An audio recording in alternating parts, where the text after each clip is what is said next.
el Espíritu del Señor está sobre mí. Él me envió a llevar la buena noticia a los pobres. Aleluya, aleluya, aleluya, aleluya. El Señor esté con ustedes. Y con tu espíritu. Evangelio de nuestro Señor Jesucristo según San Marcos. Gloria a ti, Señor.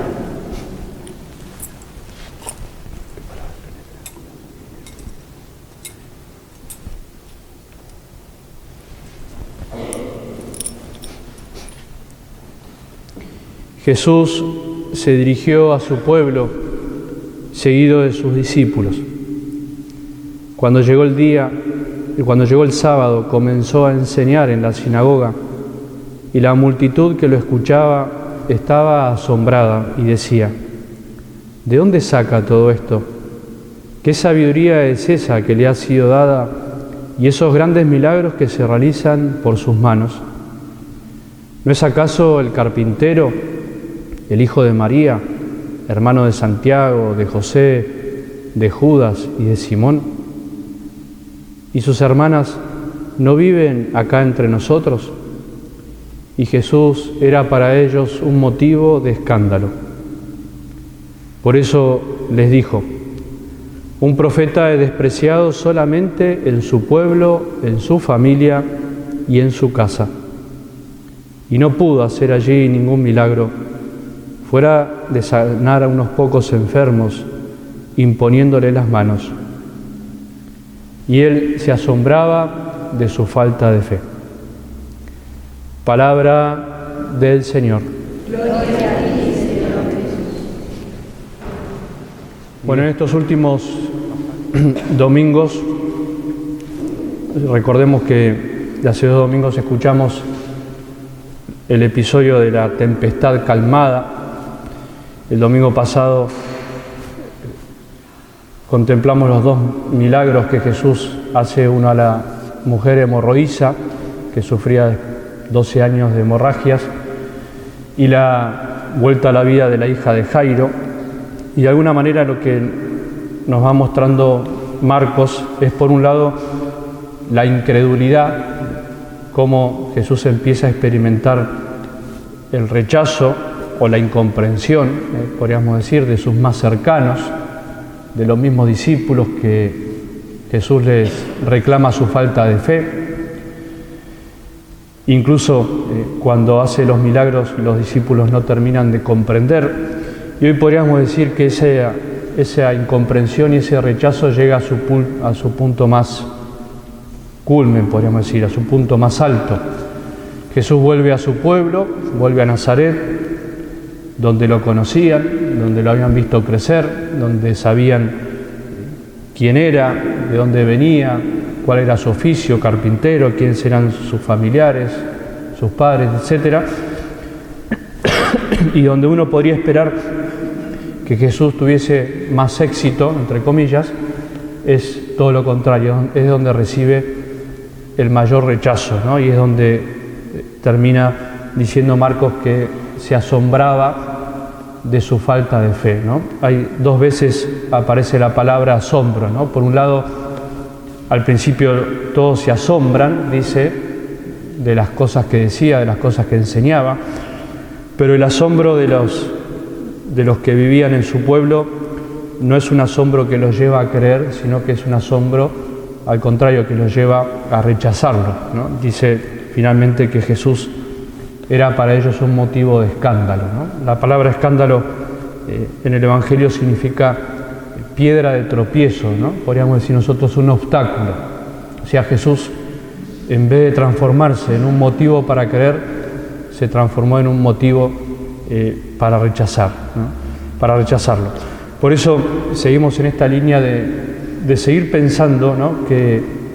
que nosotros, que somos los más cercanos a Jesús, aquellos que fuimos llamados a estar más cerca de Él, bueno, no estamos exentos de esto, ¿no? Los discípulos mismos les faltaba fe, los discípulos mismos no comprendían, y los cercanos a Jesús lo terminaron rechazando, ¿no? Y siempre aquellos que reciben milagros en los evangelios son, por supuesto, los que tenían fe. Dice el evangelio que hoy no pudo hacer allí ningún milagro fuera de sanar unos pocos enfermos, ¿no? Seguramente aquellos que tenían fe. Bueno, creo que esto nos ayuda hoy a reflexionar algo sobre la fe, ¿no? O sea, ¿qué es la fe y qué es en sí la fe que a veces nos lleva a tener esta ambigüedad, ¿no? Muchas veces a nosotros nos puede pasar que, como para nosotros es obvia la fe, ¿no? Nosotros estamos acá porque espontáneamente, podríamos decir, creemos, ¿no? O por tradición creemos.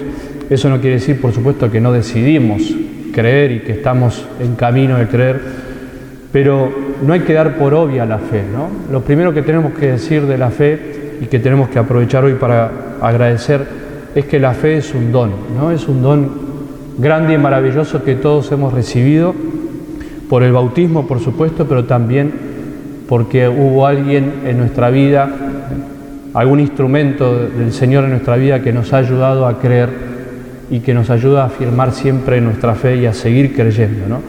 Sin embargo, esto no lo tenemos que dar por obvio, ¿no?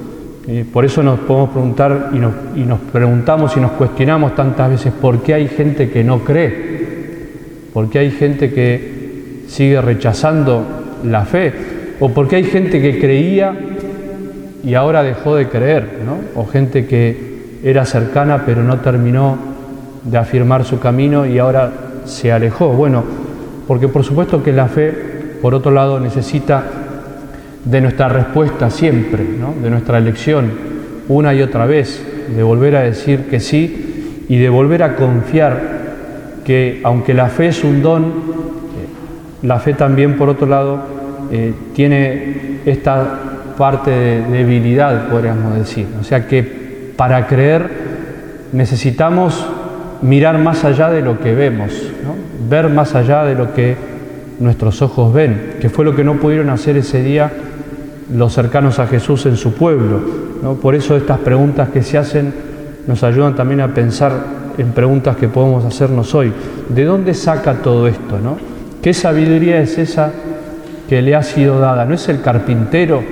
En el fondo se estaban preguntando cómo es posible que de un hombre tan sencillo y tan humilde en su condición social, podríamos decir, ¿cómo es posible que de él salga algo tan grande, ¿no? Bueno, esa es una de las grandes preguntas de la fe y que nos las volvemos a hacer hoy, ¿no? En la iglesia, ¿cómo es posible que de la iglesia, que es tan débil, tan pecadora, de la iglesia que somos nosotros, Dios pueda manifestarse de alguna manera, ¿no? ¿Cómo es posible que en un rito que el Señor nos dejó, en unas palabras sencillas que nos pidió repetir a los sacerdotes, pueda hacerse presente el cuerpo de Cristo y su sangre, ¿no? ¿Cómo es posible que ahora, mientras yo estoy leyendo las palabras de Dios, estas palabras puedan de alguna manera tocar el corazón de alguien que está escuchando, ¿no? Bueno, siempre la fe se manifiesta finalmente en lo humano, en lo cotidiano, si por supuesto aprendemos a ver más allá. Esa es una de las debilidades de la fe, ¿no? Pero que finalmente es la fortaleza, y por eso de ahí podríamos tomar las palabras de San Pablo, que también nos ayudan hoy.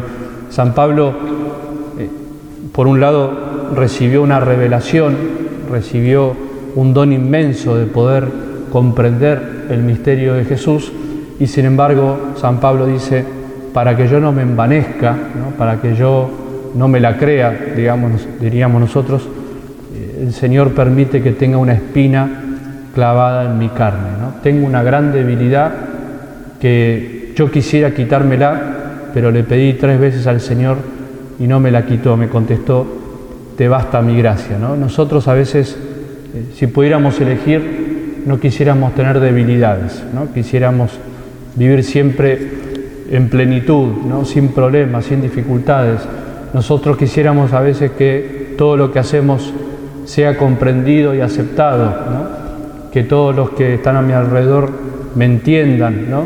Que todo lo que yo hago produzca un fruto, ¿no? Sin embargo, San Pablo y todos los hombres de Dios, y por supuesto el mismo Jesús, experimentaron que no todo lo que hicieron fue comprendido y aceptado, ¿no? El mismo Jesús fue rechazado, e incluso hoy dice algo muy fuerte: un profeta es despreciado solamente en su pueblo, en su familia y en su casa, ¿no? Paradójicamente, muchas veces en los más cercanos, en aquellos que más nos conocen, es donde más nos cuesta mostrar lo que el Señor puede hacer a través de nosotros, ¿no? Justamente porque a veces pretendemos la grandeza y no nos damos cuenta que, como dice San Pablo, en la debilidad triunfa la fortaleza de Dios. Si nosotros no fuéramos débiles, si nosotros todo lo que hiciéramos fuera siempre de alguna manera perfecto, humanamente hablando, bueno, no se manifestaría así la fortaleza de Dios. Para que se manifieste la fortaleza de Dios, tenemos que aceptar la debilidad, nuestra debilidad, la debilidad de la Iglesia, y finalmente en la vida de Jesús vemos que no pudieron ver en su humanidad la divinidad que se manifestaba de maneras tan sencillas y tan cotidianas. Bueno, esta es una de las dificultades de la fe que siempre tenemos que volver a superar, ¿no? Nosotros a veces pretendemos que Dios nos hable donde nosotros queremos que nos hable, ¿no? Nosotros a veces pretendemos que Dios se manifieste en los lugares perfectos, ¿no? En los lugares que nuestra mente, nuestros pensamientos nos indican. Sin embargo, los evangelios y la misma vida de la Iglesia nos muestra que Dios se manifiesta donde quiere, cuando quiere, y finalmente se manifiesta en lo más sencillo, en lo más cotidiano, en lo más humano que a veces nosotros rechazamos, ¿no? Vuelvo a decir, en cada Eucaristía, en cada misa, nosotros de alguna manera experimentamos esto, ¿no? Nosotros, gracias al Señor, tenemos fe, ¿no? Pero si nos ponemos a pensar, podemos volver a preguntarnos cómo es posible que el Señor se manifieste en un pedacito de pan cada domingo cuando venimos a participar de la misa.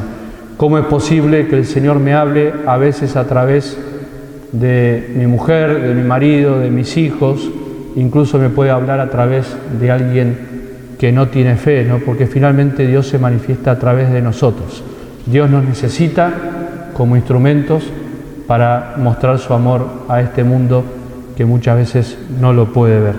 Bueno, pidámosle al Señor que nos ayude a experimentar esta verdad, ¿no? Que cuando somos débiles se manifiesta la fortaleza de Dios, que todos nosotros somos profetas de alguna manera, y aunque a veces somos rechazados, aunque a veces no nos comprenden, finalmente, como le dice el Señor a Ezequiel en la primera lectura, aunque no te escuchen, ¿no? Y se nieguen a hacerlo, por lo menos sabrán que hay un profeta en medio de ellos, ¿no? El Señor finalmente y misteriosamente no le importa tanto el éxito humano, sino que le importa que nosotros hablemos de Él y que Él finalmente haga su obra por la gracia en aquellos que nos escuchan. Pidámosle al Señor que en esta Santa Misa podamos experimentar una vez más su presencia y su amor en lo sencillo y tan cotidiano como es la Eucaristía y su palabra que acabamos de escuchar.